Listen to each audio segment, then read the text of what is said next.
भक्तों हर हर महादेव। आइए रामायण नित्य पाठक्रम में रामायण की चौपाइयों गायन करें, उनका भावार्थ समझें। पिछले भाग में हमने गाया कि हनुमान जी से रावण पूछता है कि तुम कौन हो, अपना परिचय दो।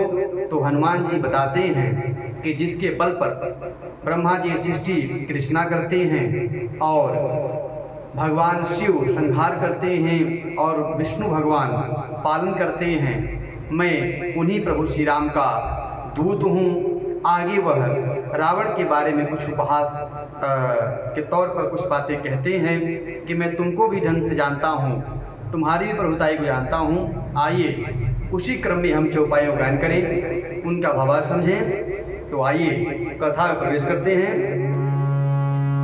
जानऊँ मैं तुम्हारी प्रभुताई, सहस बाहूषण परी लड़ाई। समर बाल सनी समर बाली सन करी जसु पावा। सुनी कपि बचन बिहस बिहलावा। खायऊँ फल प्रभु लागी भूखा, कपि स्वभाव ते तोरियूँ रूखा। सबके देह परम प्रिय स्वामी, मारहि मोहि मार्गगामी। हनुमान जी कहते हैं कि मैं तुम्हारी प्रभुता को भी खूब जानता हूँ। सहस बाण से तुम्हारी जब लड़ाई हुई थी और बाली से युद्ध करके तुमने जो यश प्राप्त किया है, मैं उसे खूब जानता हूँ। हनुमान जी के मार्मिक वचन सुनकर रावण हंसकर बात को टाल दिया। तब आगे हनुमान जी कहते हैं कि हे राक्षसों के स्वामी, मुझे भूख लगी थी, इसलिए हमने फल खाया और वानर के स्वभाव के कारण मैंने कुछ वृक्ष भी तोड़े। हे निशाचर के मालिक, देह सबको प्रिय है, कुमार्ग पर चलने वाले राक्षस जब मुझे मारने लगे तब मैंने उन्हें मारा। इस प्रकार हनुमान जी कहते हैं कि जिन्होंने मुझे मारा मैंने भी उन्हें मारा, जिन्होंने मुझे नहीं मारा मैंने उन्हें नहीं मारा। आइए क्या कहते हैं हनुमान जी, चौपाइयों के माध्यम से गायन करें। जिन मोहि मारा ते मैं मारे, तेहि पर बाँधउ तनय तुम्हारे। मोहि न कछु बाँधे कैलाजा, कीन चाहूँ निज प्रभु कर काजा। बिनती करूँ जोरी कर रावण, सुनहु मान तजी मोर सिखावन।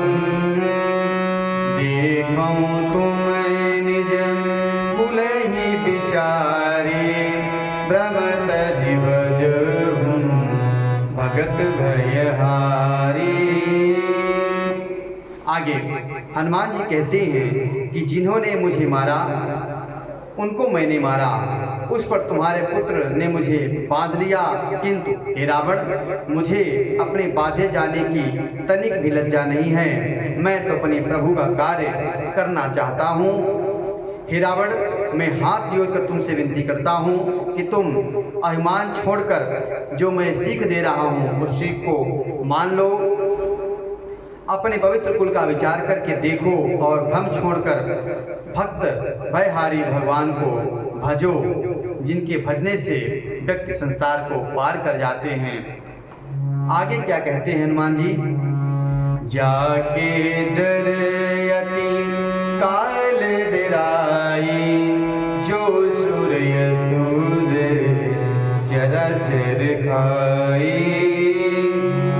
तासो बयरो कबहू नहीं कीजे, मोरे कहे जानकी तुम्हारी दीजै। प्रणत पाल रघु प्रणत पाल रघु नायक, करुणा सिंधु रारि सिया रामा।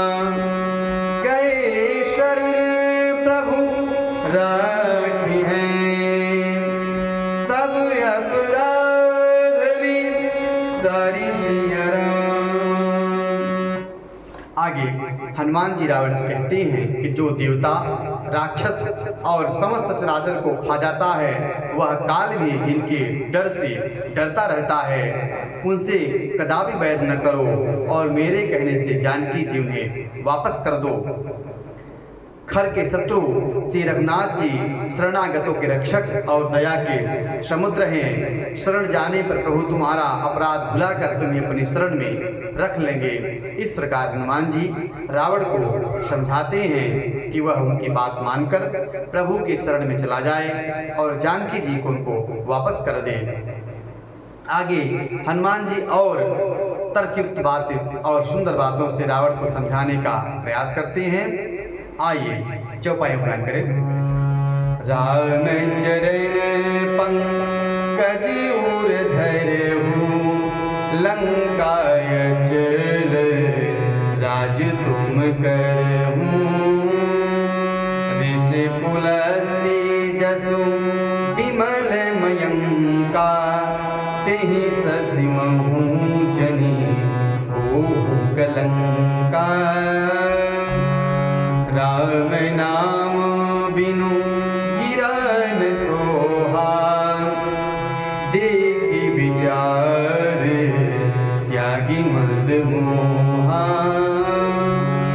बस नहीं नहीं सोह सुरारी, सब भूषण भूषित बर नारी। आगे हनुमान जी कहते हैं कि तुम श्री रामचंद्र जी के चरण कमलों को अपने हृदय में धारण करो और लंका पर अचल राज करो। ऋषि पुलस्त्य जी का यश निर्मल चंद्रमा के समान है, उस चंद्रमा में तुम कलंक न बनो।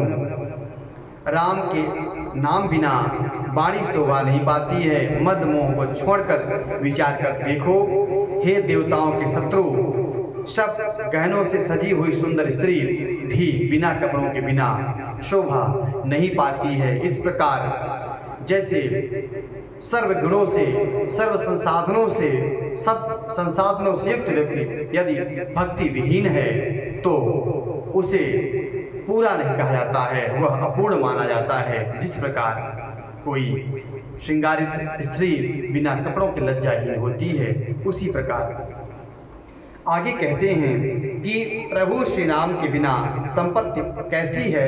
आइए। राम विमुख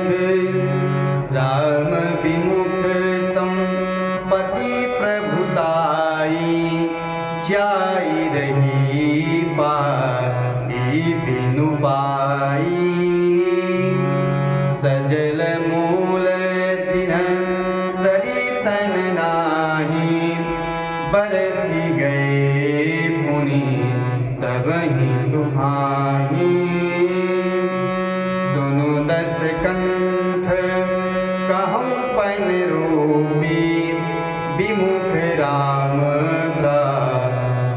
नहीं कोपी।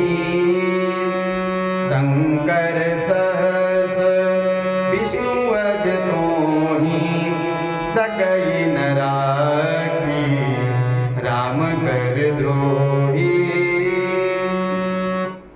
आगे हनुमान जी कहते हैं, राम विमुख पुरुष की संपत्ति और प्रभुता रही हुई भी चली जाती है और उसको पाना न पाने के समान है। जिस नदियों के मूल में कोई जल स्रोत नहीं है, ये वर्षा बीत जाने पर फिर सूख जाते हैं। उसी प्रकार किसी व्यक्ति के पास संपत्ति है और प्रभु की भक्ति नहीं है तो वह उसी प्रकार है। हे रावण सुनो, मैं प्रतिज्ञा करके कहता हूँ कि राम विमुख की रक्षा करने वाला कोई नहीं है। हजारों शंकर, विष्णु और ब्रह्मा भी श्री राम जी के साथ दो करने वाले तुमको नहीं बचा सकेंगे। आगे क्या कहते हैं? मोह मूल बहु शूल प्रद त्यागहु तम अभिमान राम भजहु राम रघु नायक कृपा सिंधु भगवान राम। आगे हनुमान जी कहते हैं कि मोह ही जिसका मूल है, ऐसे अज्ञान रहित बहुत पीड़ा देने वाला तम रूप अभिमान का त्याग कर दो और रघुकुल के स्वामी कृपा के समुद्र भगवान श्री रामचंद्र जी का भजन करो। यद्यपि हनुमान जी ने रावण की बड़ी हित की बात कही, लेकिन अभिमानी व्यक्ति को किसी दूसरे पुरुष की व्यक्ति चाहे वो कितनी ही अच्छी बात क्यों कहे, उसे पसंद नहीं आती है। इसी प्रकार रावण को भी हनुमान जी की कही बात पसंद नहीं आई। यद्यपि कही कपि अति हित बानी भगति विवेक विरति नय सानी बोला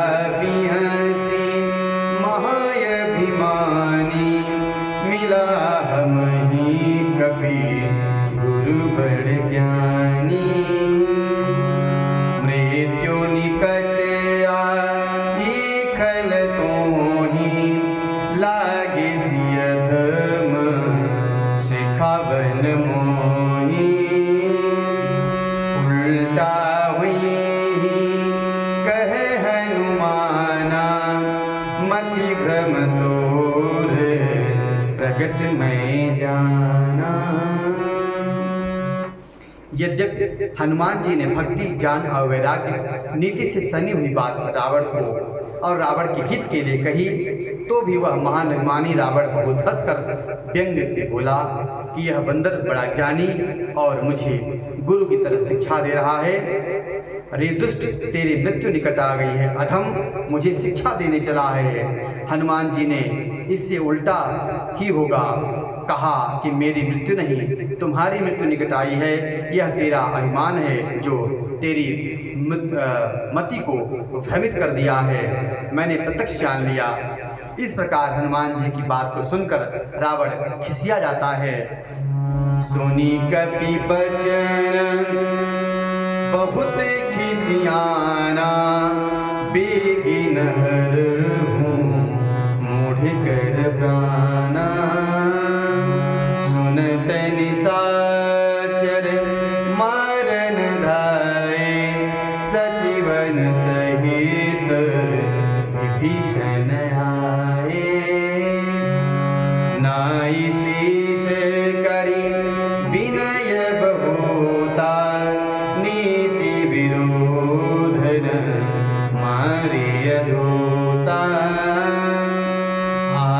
दंड कछु करिय गोसाई सब ही कहा मंत्र बल भाई सुनत बिहसी बो लादस कंधर अंग भंग करी पछय बंदर। हनुमान जी की वजह सुनकर वह बहुत कुपित हो गया, क्रोधित हो गया और कहा, इस मूर्ख बानर के शीघ्र ही प्राण हर लेते हैं। सुनते ही राक्षस मारने के लिए दौड़े। उसी समय मंत्रियों के समेत विभीषण जी सभा में पधारे और राक्षस राज रावण को दंडवत करने के बाद उन्होंने विनती की कि यह नीति के विरुद्ध है, दूत की हत्या नहीं की जाती है। अन्य कोई दंड हो, अन्य कोई विधान हो दंड का, वह किया जाए। और सभा में बैठे सभी लोगों ने इस बात का समर्थन किया कि जो विभीषण जी कह रहे हैं वह युक्त संगत है, दूत के लिए कहीं वध का विधान नहीं है। और यह सुनते ही रावण हंसकर बोला, कहा, अच्छा तो फिर बंदर को अंग भंग करके भेज दो, इसे वापस कर दो, इसके अंग भंग कर दो। आगे कपि के ममता पूछ पर सब ही कहा समू जाई सियर तेल बोरी पट बांधी पुने पावक दे हुनर गायरा। मैं सबको समझाकर कहता हूँ कि बंदरों की पूंछ पर बड़ी ममता होती है, अतः तेल में कपड़ा डुबोकर इसकी पूंछ में बांधकर फिर आग लगा दो। इस प्रकार रावण अपने दूतों को आदेश करता है कि हनुमान जी की पूंछ में आग लगा दी जाए। आज के क्रम में इतना ही। अगले भाग में हम आगे के चौपाइयों का गायन करेंगे, उनका भाव समझेंगे। कथा अच्छी लगे तो YouTube चैनल को सब्सक्राइब जरूर करें, शेयर करें, जय श्री राम कमेंट करें। हर हर महादेव। सादर जय श्री राम।